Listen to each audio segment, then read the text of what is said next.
Est-ce que l'Afrique va véritablement se développer un jour? C'est la question que beaucoup d'économistes se posent, c'est la question que beaucoup d'analystes se posent et c'est la question que beaucoup de financiers se posent et essayent bien sûr de trouver des solutions. Dans cette capsule vidéo, je me propose de partager avec toi des signes qui démontrent véritablement que l'Afrique va se développer ou non. Il est très important de comprendre que nous avons des résolutions à prendre en tant que jeunes. Nous avons des résolutions à prendre véritablement en tant qu'avenir de l'Afrique. Et tant que ces résolutions-là ne sont pas vraiment prises en compte, nous avions un certain déficit en termes bien sûr de compétitivité vis-à-vis des autres. Il est très important de comprendre que 60% de la population africaine est purement jeune. Donc si nous prenons en charge notre destinée, nous en tant que jeunes, on va réussir à développer le secteur privé africain et nous serons tellement puissants, tellement forts, nos États seront tellement fiers de nous que nous aurons la possibilité de nous imposer et de récupérer notre économie dans les mains bien sûr des Chinois et autres là. Que la vérité qu'il faut comprendre, c'est quoi? C'est qu'aujourd'hui, les Chinois sont en train de dominer le marché.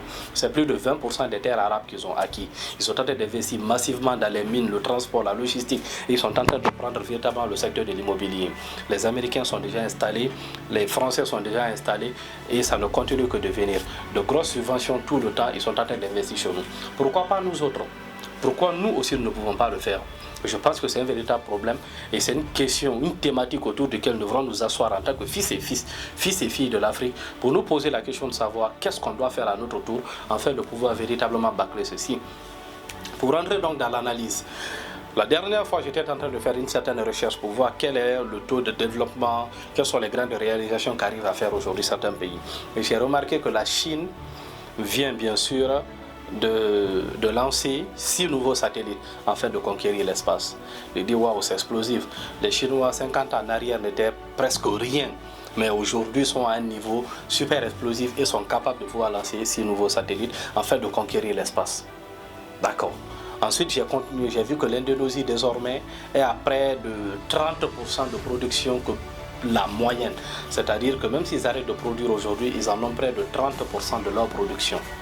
Donc en termes bien sûr de produits agricoles, ils peuvent déjà se suffire à eux-mêmes sur plus de 50 ans déjà parce qu'ils ont un stock vraiment grand qui les permet déjà aujourd'hui de pouvoir même exporter de ces œufs vers l'Afrique. Donc il est très important de comprendre aujourd'hui que l'Indonésie aussi faisait partie des pays les plus pauvres.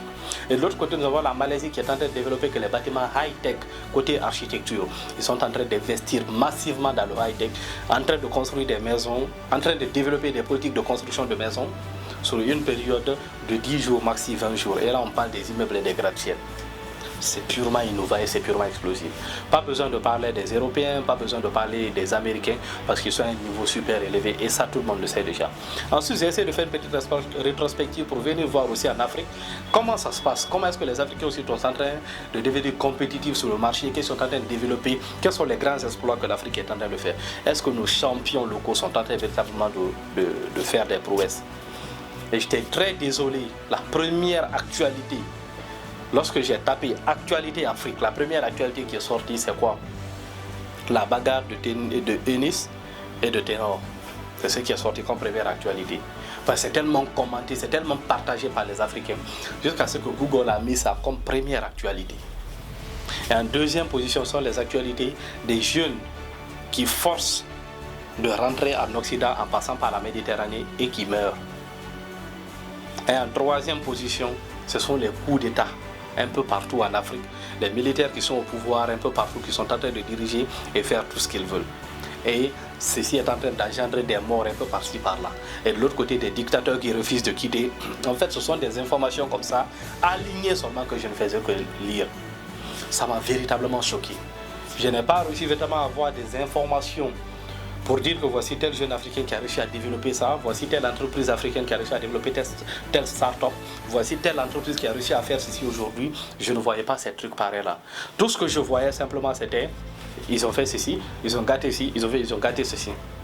Sauf en bas des fils d'actualité, j'ai vu au moins quelques banques qui se développent, j'ai vu la fintech qui est en train de se développer, quelques jeunes entrepreneurs dans le domaine de l'agriculture qui essayent d'innover un peu, clopin, mais il n'y a pas grand effort. Avec des subventions qui ne tombent même pas au-delà de 10 millions d'euros. Tandis que nous avions aujourd'hui des start-up à l'international qui arrivent à absorber des financements à près de 20, 30, 100 millions d'euros en termes d'investissement. C'est-à-dire que nous, on est incapable même d'atteindre déjà le palier de 10 millions d'euros de levée de fonds pour nos différents projets. Comment est-ce que nous allons impacter véritablement? C'est la question qu'il faut se poser aujourd'hui. Donc nous, en tant que jeunes, étant conscients de toutes ces plaies, qu'est-ce que nous, on a à proposer afin que cette situation puisse changer? C'est la question qui devrait nous interpeller. Mais au lieu que cela nous interpelle, la jeunesse africaine est plutôt basée sur quoi? La jeunesse africaine est plutôt basée sur l'ambiance, sur le sexe, basée plutôt sur le fait de pouvoir commenter des pages inutiles et bidons. On est plutôt concentré à pouvoir dire quelle est la nouvelle actualité de buzz, quelle est la nouvelle sextape qu'on vient de publier, qu'est-ce que les gens sont en train de dire, qui est en train de se battre sur Facebook là-bas, qu'est-ce qui se passe avec le président, qui a volé de l'argent, dire que oui, les riches sont des corrompus, les riches ont l'argent du sang. Voici les actualités sur quoi on est concentré aujourd'hui. Et ce sont ces actualités-là qui font plus de buzz. Comment est-ce que la sortie de l'iPhone 14 peut faire plus de buzz que le développement de notre propre économie? Comment est-ce que le décès de la reine Elisabeth peut faire plus de buzz que notre propre économie, que le développement de notre propre économie actuelle? C'est-à-dire nous avons des trucs inutiles, des trucs qui devraient juste prendre 1 heure. On dit bon voilà, on a vu, on passe dessus. On peut faire au moins plus de 2 mois dans la même actualité de buzz. Et pendant ce temps, on oublie véritablement les objectifs et on se pose la question de savoir mais qu'est-ce qui ne va pas? C'est très grave. C'est très grave.